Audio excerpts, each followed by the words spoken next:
Benvenuti sul mio canale, guerrieri della musica, sempre in compagnia del vostro stimatissimo e ammagliante Elektra Bones. 18 luglio 1953. Un timido ragazzone appena diciottenne entra negli studi di registrazione della Sun Records a Memphis, con l'intento di registrare una canzone, così narra la leggenda, da regalare alla madre per il suo compleanno. Dall'altro lato della porta, il proprietario dello studio, Sam Phillips, era da tempo che andava dicendo di cercare un bianco capace di cantare come un nero. Ecco, finalmente l'aveva trovato. Si chiamava Elvis Presley. Da quel giorno, il giovane camionista di Memphis non avrebbe più smesso di cantare. Quel fortuito incontro avrebbe dato il via a un'eccezionale carriera in grado di cambiare per sempre il mondo della musica. Era nata una stella. Ma chi era Elvis Aaron Presley?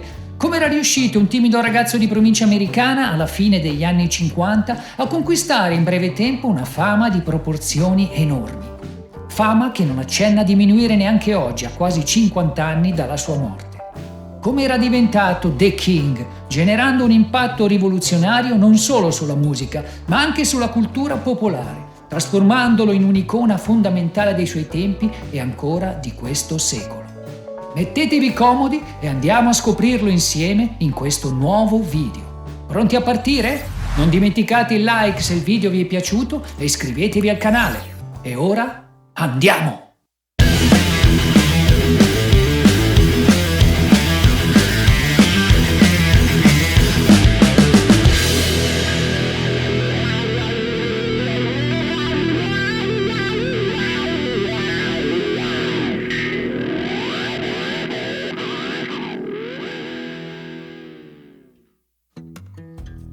Elvis nasce a Tupelo, Mississippi, nel 1935 da una famiglia di umili origini. Da una parte, questa fu una fortuna perché Elvis, come tutti i bambini della sua età, desiderava ardentemente una bicicletta. Ma la madre, che non poteva permettersi di comprarla, gli portò a casa invece una chitarra. Ma altre due cose furono determinanti per dare il via alla sua carriera. Innanzitutto, l'influenza della musica gospel e blues che Elvis bambino ascoltava spesso, dato che i suoi genitori frequentavano abitualmente la chiesa evangelica delle Assemblee di Dio americane.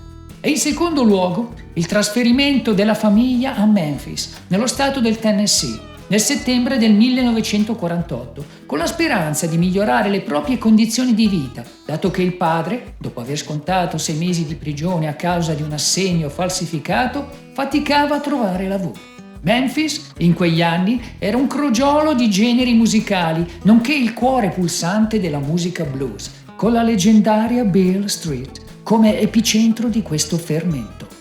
Il trasferimento portò Elvis in un ambiente fertilissimo dal punto di vista musicale, offrendogli l'esposizione, le opportunità e le connessioni necessarie per coltivare il suo talento e dare il via alla sua straordinaria carriera.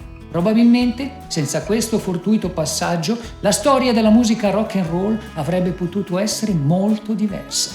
Terminati i suoi studi, il futuro re del rock and roll troverà lavoro presso la Crown Electric, una ditta di impianti elettrici, svolgendo l'incarico di camionista. E fu proprio durante uno di questi spostamenti, passando per Union Street, che gli venne in mente di registrare un provino musicale.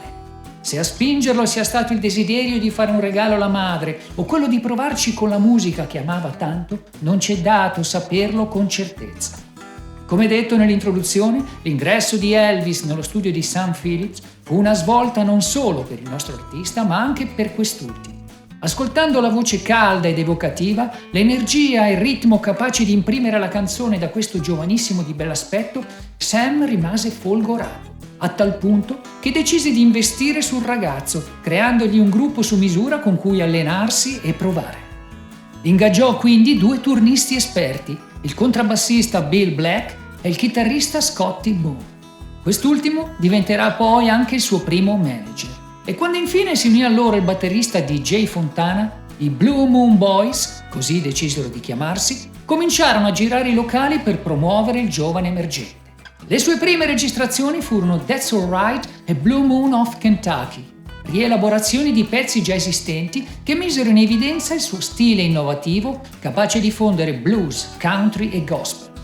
tutti generi molto amati dal giovane Elvis. Ma innovativo non fu solo il suo stile musicale e interpretativo, ma anche l'atteggiamento spontaneo e travolgente che teneva sul palco. John Lennon disse di lui: "Prima di Elvis non c'era niente".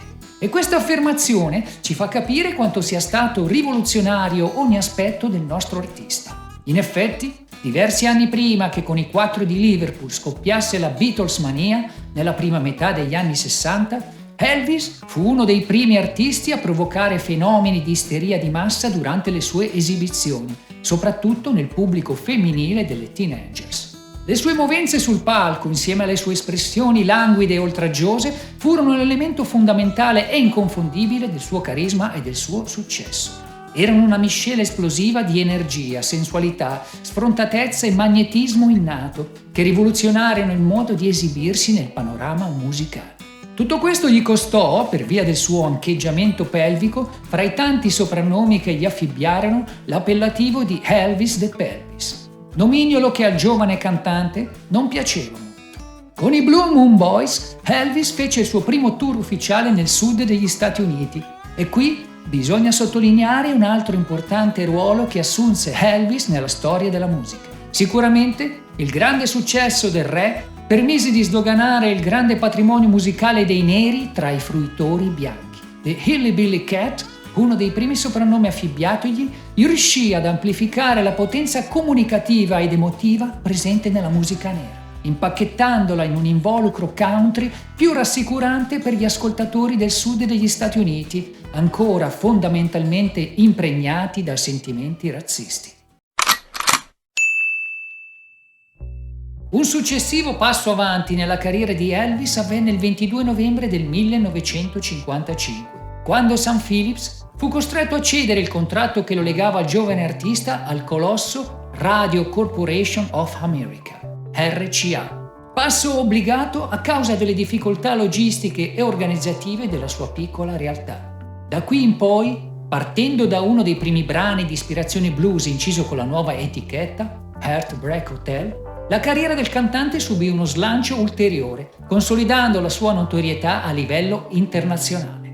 Ma fu l'incontro con il colonnello Tom Parker a far esplodere definitivamente la carriera del re del rock and roll. Il controverso personaggio, fiutando l'affare, riuscì a convincere Bob Neal a subentrare al suo posto e diventare il nuovo manager di Elvis. Il colonnello negoziò con successo contratti discografici vantaggiosi con la RCA Records e inoltre permise a Elvis di ottenere apparizioni televisive cruciali che lo esposero a un pubblico nazionale vastissimo. La sua partecipazione a programmi come l'Ed Sullivan Show fecero scalpore e lo lanciarono nell'Olimpo delle celebrità. Anche se nella prima partecipazione a questo programma il suo potenziale espressivo venne parzialmente censurato, venendo ripreso dalla cintola in su onde evitare di inquadrare i suoi famosi e sconvenienti movimenti pelvici, Elvis comunque si rifece alla grande nella sua seconda presenza al programma, consolidando ulteriormente la sua popolarità a livello nazionale. Nonostante le controversie generate dal suo stile esuberante, le valutazioni del programma furono altissime, dimostrando il crescente fascino di Elvis sul pubblico americano. Non bisogna poi dimenticare che il colonnello Parker fu anche un pioniere nel merchandising, sfruttando al massimo la popolarità del cantante, cominciando a vendere una vasta gamma di prodotti con il suo nome e la sua immagine, dalle magliette ai dischi, generando enormi profitti. E fu sempre lui a spingerlo verso una prolifica carriera cinematografica. C'è da dire che i film non sempre valorizzarono appieno il suo talento musicale, ma tuttavia contribuirono a mantenerlo sotto i riflettori e a generare ulteriori entrate. Possiamo dividere la carriera di Elvis in 2 periodi, prima del servizio di leva e dopo, con il ritorno alle scene 2 anni dopo aver assolto i suoi doveri verso lo Stato. Per cominciare, nel 1960 il panorama musicale era cambiato significativamente durante la sua assenza, con l'emergere di nuovi artisti e generi che avrebbero influenzato la sua musica e la sua posizione nell'industria. Generi nuovi come il soul, che grazie all'etichetta discografica Motown stavano diventando sempre più popolari, il surf rock con i The Beach Boys e il folk revival. Inoltre, Proprio mentre Elvis tornava, i primi segnali della British Invasion, con in testa i Beatles, iniziavano a farsi sentire, destinati a cambiare radicalmente la musica pop negli anni successivi. Lo stesso rock and roll non si fermò durante la sua assenza, ma si trasformò e si diversificò con nuovi artisti e stili, creando quindi un contesto musicale più ampio e competitivo. Elvis, che aveva continuato ad ascoltare e fatto attenzione alle tendenze musicali del momento, al suo ritorno mostrò una maggiore apertura verso diversi generi. Il suo suono divenne meno incentrato sul rock and roll più ribelle dei suoi inizi e incorporò ballate pop sofisticate, blues, rhythm and blues e persino influenze di opera pop. Il suo album di ritorno, significativamente intitolato Elvis is Back, riflette bene questa varietà. Inoltre, il suo storico team di autori, Lieber e Stoller, ebbe delle dispute con il manager di Elvis, il colonnello Parker, e ciò portò Elvis a lavorare con nuovi compositori che contribuirono a molti dei suoi successi post-esercito. Le sue produzioni divennero più curate con l'uso del cosiddetto Nashville Sound, caratterizzato da cori armonizzati, spesso eseguiti dai Jordan Ayres, e arrangiamenti orchestrali più ricchi. E non bisogna dimenticare che in questi anni Elvis fu impegnato in una prolifica carriera cinematografica e molta della sua produzione musicale fu destinata alle colonne sonore dei suoi film. Questo quindi portò talvolta a canzoni più leggere e orientate al mercato cinematografico. Tuttavia, fu anche durante e dopo il servizio militare che iniziarono alcune delle sfide personali che lo avrebbero segnato negli anni a venire. Innanzitutto, durante il servizio militare nel 1958 morì Gladys, la madre dell'artista. Questo ebbe un profondo impatto emotivo su di lui. Elvis, figlio unico, dopo la morte durante il parto del suo gemello Jesse Garon, aveva un legame molto stretto, quasi simbiotico con lei, che era la sua confidente più stretta. Molti testimoni raccontano che non si riprese mai completamente da questa perdita e alcuni credono che abbia contribuito ai suoi successivi problemi di salute e dipendenze. Dopo la perdita della madre, Elvis, sempre svolgendo il suo incarico in Germania, in cerca di un nuovo legame affettivo stabile, conobbe Priscilla Beaulieu, che in seguito sarebbe diventata sua moglie. Lei divenne una compagna fedele e una nuova confidente, capace di ascoltare i suoi pensieri, le sue paure e le sue speranze. Tuttavia, la loro relazione fu complessa e segnata dalle dinamiche di potere, dalle esigenze della fama di Elvis e dalle loro diverse aspirazioni. Priscilla cercava una vita più indipendente e si sentiva soffocata dallo stile di vita di Elvis e dalle sue continue assenze e infedeltà. La fine del matrimonio minò ulteriormente la stabilità emotiva di Elvis e il suo senso di sicurezza personale. Priscilla rappresentava un legame con una certa normalità e la sua assenza accentuò ancora di più il suo isolamento. Ci sono tesi discordanti riguardo a quando Elvis abbia iniziato a fare uso di anfetamine e barbiturici. Per qualcuno, questa abitudine ebbe già inizio durante il periodo militare, anche se non sembrano esserci prove concrete di un vero e proprio abuso. Sicuramente, nella seconda fase della sua carriera, la pressione della fama e il desiderio di mantenere un certo aspetto fisico per i suoi ruoli cinematografici e le esibizioni potrebbero aver contribuito a spingerlo verso l'uso di anfetamine per perdere peso e rimanere energico.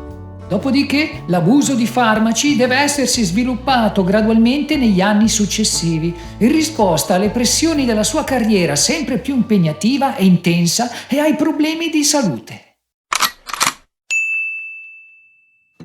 Alla fine degli anni 60, dopo diversi anni trascorsi a girare film lontano dai palcoscenici, Elvis fece il suo trionfale ritorno con uno speciale televisivo trasmesso dalla NBC il 3 dicembre 1968, il 68 Comeback Special. Questo evento segnò un punto di svolta nella sua carriera, riportandolo alle sue radici rock and roll e dimostrando che la sua energia e il suo carisma sul palco erano rimasti intatti. Indubbiamente uno degli eventi più iconici della sua carriera. Elvis, vestito in un completo di pelle nera, eseguì molti dei suoi grandi successi in un ambiente intimo, circondato da fan e da una piccola band. Questo non solo segnò il ritorno di Elvis alle esibizioni dal vivo, ma rilanciò anche la sua carriera musicale. Lo speciale ricevette recensioni entusiastiche e ottenne un enorme successo di pubblico, diventando il programma televisivo più visto della stagione. Dopo il suo trionfale comeback special del 1968, Elvis iniziò una serie di concerti a Las Vegas, che consolidarono ulteriormente la sua leggenda. Questi spettacoli furono un enorme successo e segnarono il suo ritorno trionfale alle esibizioni dal vivo. Il suo stile energico e carismatico conquistò il pubblico di Las Vegas e le sue performance divennero leggendarie. Di contro, durante questo periodo Elvis stabilì un ritmo di vita molto intenso. Si esibiva in 2 spettacoli al giorno, uno durante la cena e uno a mezzanotte, spesso finendo alle prime ore del mattino, 7 giorni su 7. Questo stile di vita frenetico, combinato con il suo uso di farmaci prescritti, ebbe un impatto significativo sulla sua salute. Già dai primi anni 70, Elvis iniziò a soffrire di vari problemi di salute, tra cui ipertensione, danni al fegato e glaucoma. Questi problemi furono aggravati poi dall'abuso dei farmaci prescritti. Ma nonostante le difficoltà personali, salute, isolamento e depressione, Elvis continuò a esibirsi con grande successo a Las Vegas fino alla metà degli anni 70. Le sue performance includevano molti dei suoi grandi successi e il suo carisma sul palco rimase ineguagliato. Il suo ultimo concerto si tenne il 26 giugno 1977 a Indianapolis. Gli ultimi anni della sua vita li trascorse soprattutto a Graceland, la sua famosa residenza a Memphis. Nel 1976 si fidanzò con Ginger Alden, un'attrice e modella. E fu proprio lei a trovarlo nel primo pomeriggio del 16 agosto 1977 privo di sensi, riverso a faccia in giù sul pavimento del bagno della sua villa. Purtroppo fu dichiarato morto poco dopo, un'ora circa dal suo ritrovamento. La causa ufficiale della morte fu arresto cardiaco, ma l'autopsia rivelò un alto livello di farmaci presenti nel suo corpo, 14 in tutto. Per alcuni, la sua morte potrebbe essere collegata anche al suo eccessivo peso. Quando morì, infatti, pesava oltre 150 kg. A farlo ingrassare tanto, un regime alimentare negli ultimi anni di vita senza controllo, fatto di ogni tipo di cibo spazzatura avesse a disposizione. Quale eredità ci ha lasciato questo ragazzo del sud di umili origini, divenuto in seguito una leggenda immortale? Innanzitutto, The King è universalmente riconosciuto come una delle figure chiave nella nascita e nella diffusione del rock and roll. La sua fusione di blues, gospel e country ha creato un suono rivoluzionario che ha catturato l'attenzione dei giovani e ha scosso le convenzioni musicali dell'epoca. Inoltre, il suo stile vocale, la sua presenza scenica e il suo innovativo approccio alla musica hanno ispirato e continuato a ispirare innumerevoli artisti di ogni genere. E come già sottolineato, Elvis contribuì a portare la musica afroamericana, come il blues e il rhythm and blues, a un pubblico bianco più vasto, aprendo la strada ad altri artisti e contribuendo a superare le barriere razziali nel mondo della musica.